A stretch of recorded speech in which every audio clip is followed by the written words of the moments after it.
Hello and welcome. We are coming to you today from the State House, where we are visiting with our state representatives, Sean Garballey and Dave Rogers. Gentlemen, thank you so much for coming. Thanks for having us. Appreciate it. Thank you. Yeah, for being here. News has just come out this week that the Mugar property is going to be able to move forward, according to the state agency that reviews such things, with their 40B project.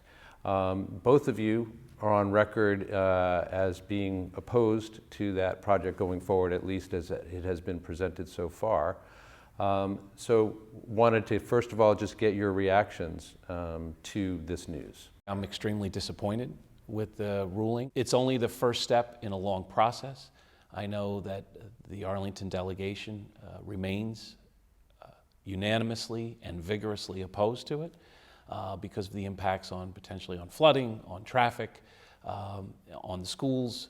As much as we're disappointed by the mass housing decision, I think residents should be heartened by the fact that there is a lot of arrows in our quiver, so to speak, a lot of ways we can tie this up and fight this, and we will. And I think, I'm very hopeful. I guess I'm an optimist by nature. The 40B law is a very powerful law that helps developers. We need to be honest and candid about that. It's an extremely powerful law, tilted in favor of the developers, but we also have some considerable things that we can bring to bear here. Okay, I'd like to move on to the next topic of discussion, which is, broadly speaking, the situation with Arlington schools and Arlington school enrollment. But I'd like to start by talking about the Minuteman Vocational High School and the Minuteman Regional Agreement. Currently, we send, by far, the most amount of students, but yet we only have 1/16 of the vote. And that's unfair, because you need agreement among the communities, and in any type of financial conversation, obviously, that goes against Arlington. Obviously, those communities are not going to take on more burden of the costs to their districts. We wouldn't expect them to, but at the same time, it's a tremendous burden on us. So in terms of how we are going to move forward, and what would that state intervention look like?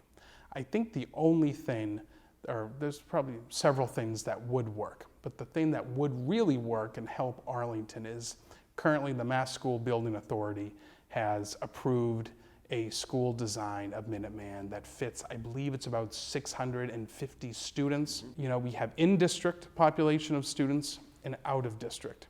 And in the current configuration of the Minuteman Regional Tech High School, I believe it's around 200 to 250 of those students are out of district. So this is every place from Waltham, Medford, other areas, Watertown. If you look at that configuration, it is blatantly unfair to the taxpayers of Arlington, who under the MSBA rules would have to pay for the majority of the new school when you have 200 students from out of district. So I think one of the critical pieces that I'm working on, and I know the delegation's working on, is trying to get the state to pay for those 200 students.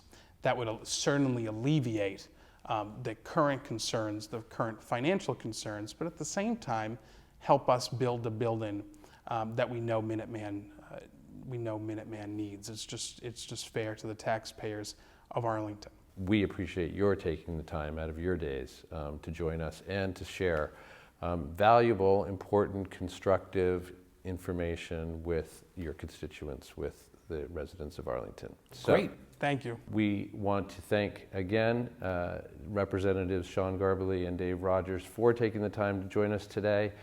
We enjoyed this face-to-face conversation and hope you do as well.